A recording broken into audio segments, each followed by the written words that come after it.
Scott McCloud, Space Angel, in the story of Dragonfire.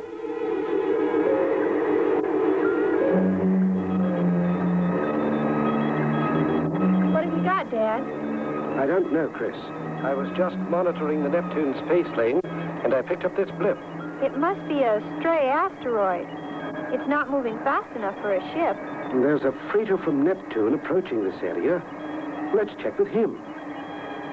Neptune 451. This is Evening Star. Come in, please. This is Neptune 451. What's up, Professor Mace?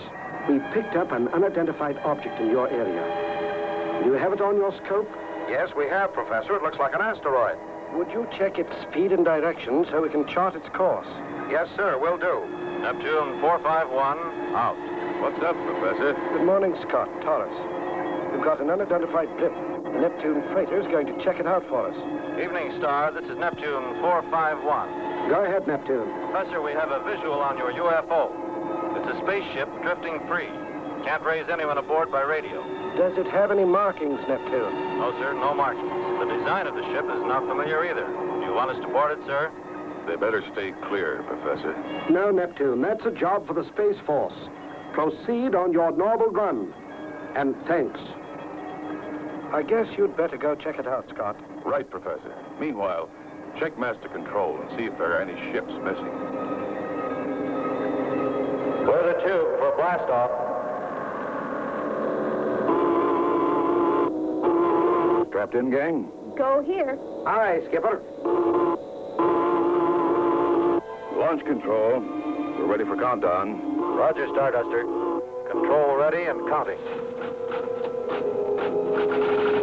Reactors, go. Umbilical, go. Cabin pressure, go. Tube doors opening.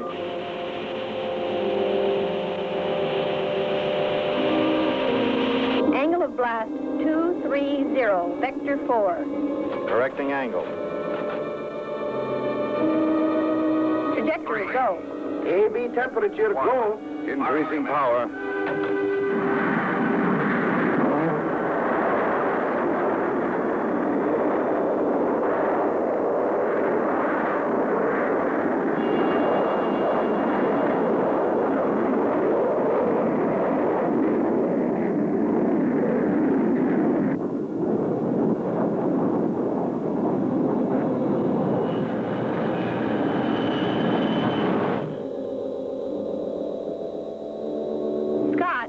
On channel 37. Starduster here. Go ahead, Professor. Scott, Master Control has no ships missing or overdue.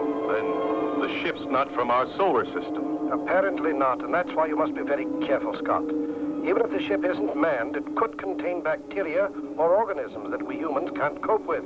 Right, Professor. We'll take every precaution. And keep me posted. Will do, sir. Starduster out. I've spotted it, Skipper. Dead ahead. 200 astrolates. I've never seen a ship like it. The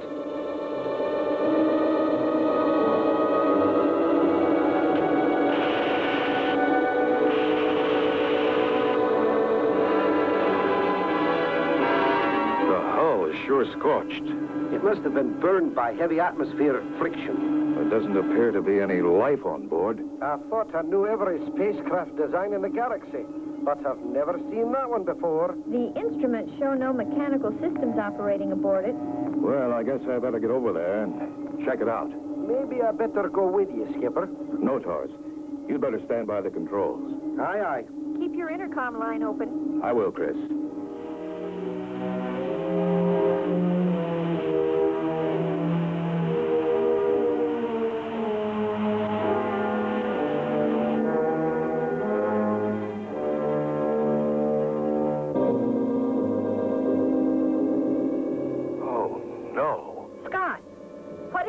What did you find, Skipper? What will Scott find on this strange ship? And where is it from? Don't miss the next exciting episode of Space Angel. Time, Scott, Crystal, and Taurus blasted off to investigate an unidentified ship drifting in space. There was no sign of life aboard, and the hull had been scorched as if by friction. Scott made ready to board her. The inside is completely burned out, too. What a mess. Everything is burned. The heat must have been intense. I'm going inside to see if I can find any clues to where it's from. Does it look like it was manned by humans, Skipper? Yes, Toth. From the seats and controls, I'd say it was built for people just about our size. Something terrible must have happened from the looks of that hull. I found what looks like a recorder. The casing is badly burned, but there's still some kind of tape inside. I'll bet the space intelligence boys could make something of it. Chris, call Professor Mace. Tell him we'd like to bring this ship back. No danger of contamination. The ship's burned clean. I'm coming back now. Will do, Scott.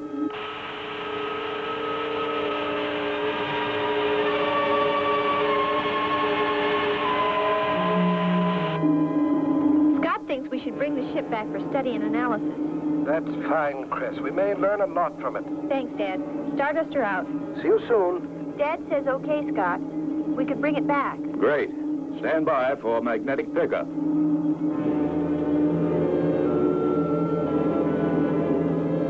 Okay, Taurus. Lower the magnetic boom.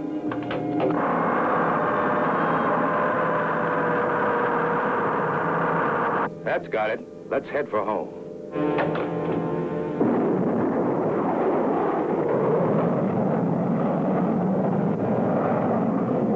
Stand by for turn. Not too sharp, Skipper. The Starduster heads back for the Evening Star, carrying the mysterious spaceship.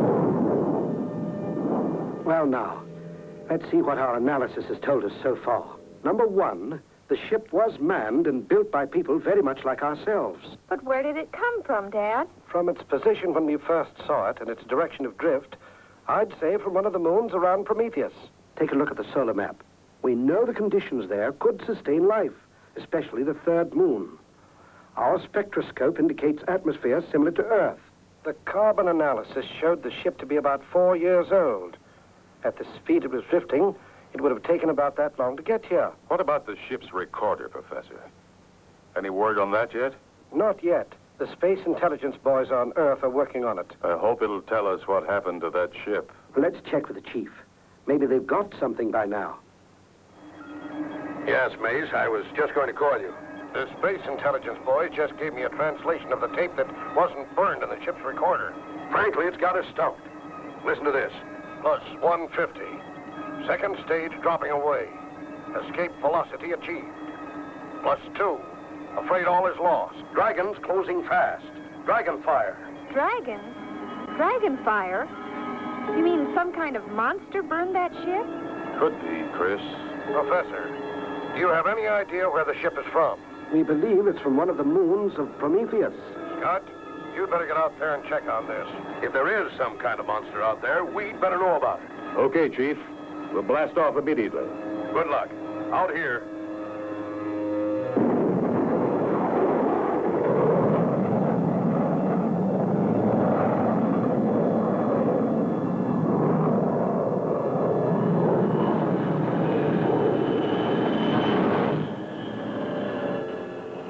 There she is now. Prometheus and her 4 moons. Taurus, check him on the viewscope. First one's dead. No atmosphere. Looks like a big burned rock. The spectrometer registers an atmosphere on the third moon. Aye, that's it, all right. The third moon of Prometheus. Well, gang, let's go down and do some dragon hunting.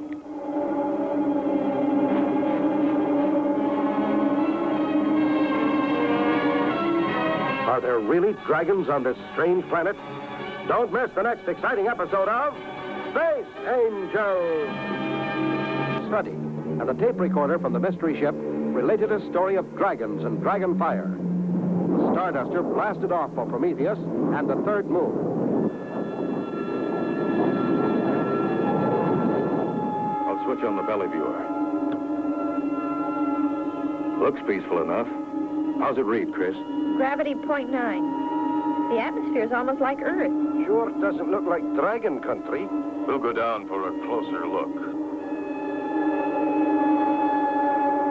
Look there, Skipper. What do you make of that? It's inhabited, all right. Civilization is well advanced, but looks like it's seen better days. Look, half that city has been burned out. Aye, there's been big trouble down there, and recently, too. That's right. And I have a feeling it isn't over yet. Keep your eyes open.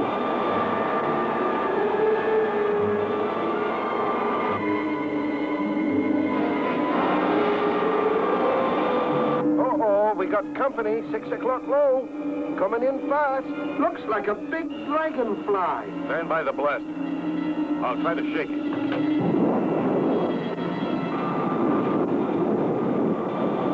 He's still closing fast, Skipper. I've got him zeroed. Hold steady, Taurus.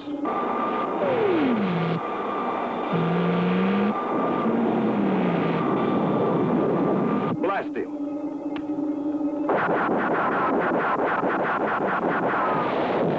Caught him, Skipper. We slew a dragon. Good shooting, Taurus. Keep your eyes open. There may be more. So that's the answer. Ships made up to look like dragons. But why, Scott? I don't know. Maybe to terrorize the people of this planet.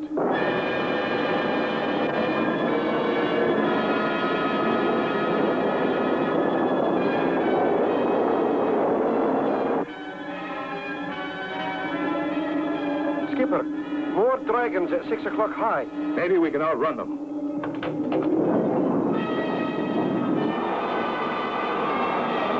How we doing, Taurus?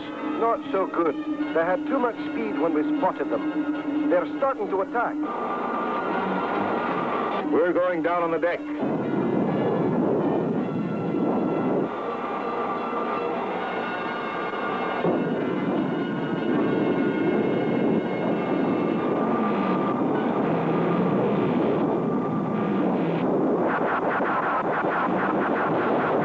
One down, 2 to go. Hang on.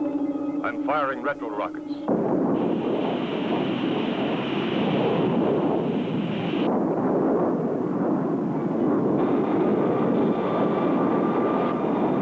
It didn't work. They changed angle of attack. That's what I counted on. Lay down a barrage. Spoil their aim.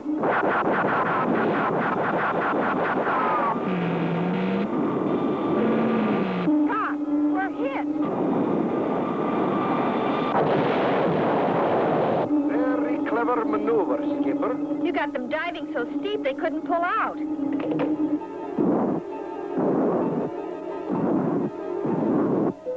We're not out of the woods yet. Rockets won't fire. That blast must have knocked out our injectors. In your seats. Stand by for crash landing.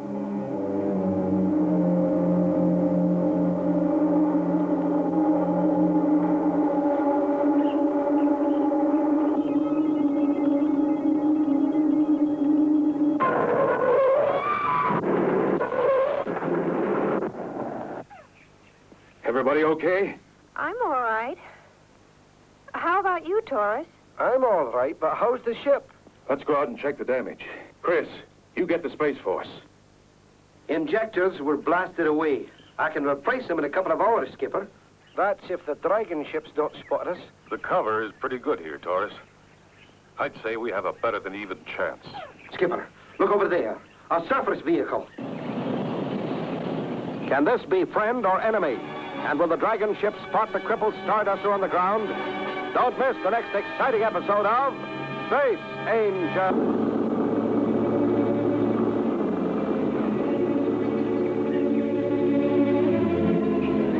Last time, while on the ground making repairs on the Starduster, Scott, Taurus, and Crystal were informed by Belo, the leader of the Moon people, that the warring Amphibians had terrorized his people with dragon ships in order to steal food from them. Meantime, Captain O'Hara and his Space Force fighters arrived on the scene ready to do battle. As Scott prepared to take off, the dragon ships located the Starduster and came in for the kill. Good luck, my friends.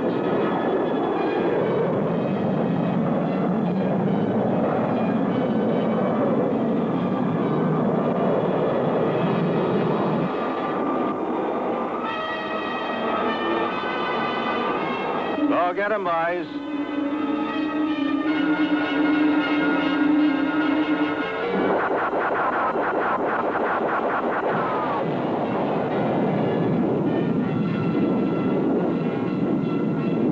Wow, That is for sure. That's what I call close timing. Thanks, O'Hara. That was just a warm-up. Now show us the big game. Will do, O'Hara. Follow me.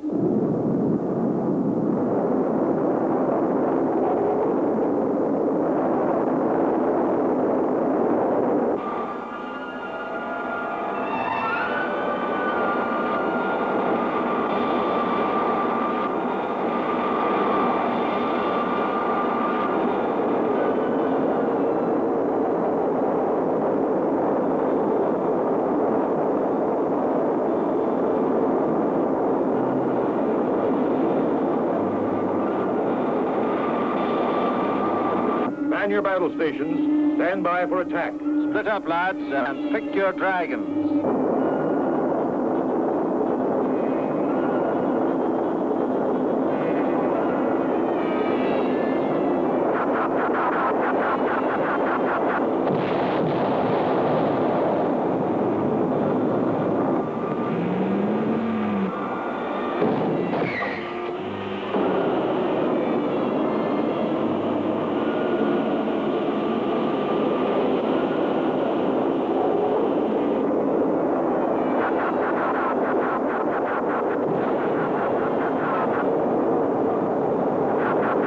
That's 3 for me, O'Hara. What's holding you back? Why, you're nothing but a lucky amateur, Taurus.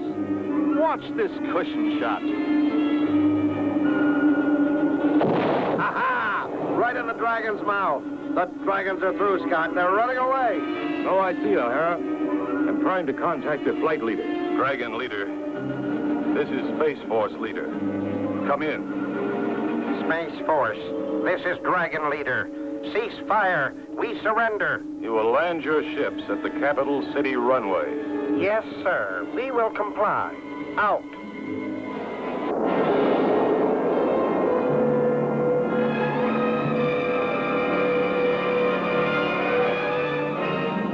You will return to Anthenia and tell your leader that your conquest of this planet is ended. If Anthenia needs the products of this planet, they will buy them through the established channels. This planet will remain under the protection of the Interplanetary Space Force. Very well. We have no choice but to comply with your instructions. Thank you, my friend. I am sorry you must leave us. O'Hara and his squadron will stay to enforce the peace, Beetle. Well, Taurus, looks like you'll have to go back to work, while I remain here and enjoy the hospitality of these fine people. O'Hara, you always get the soft duty. It won't be much fun, Taurus. No more dragons to hunt.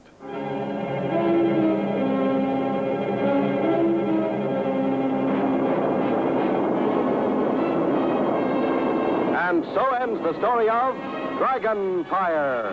Don't miss the next exciting adventure in outer space with Scott McCloud, Space Angel.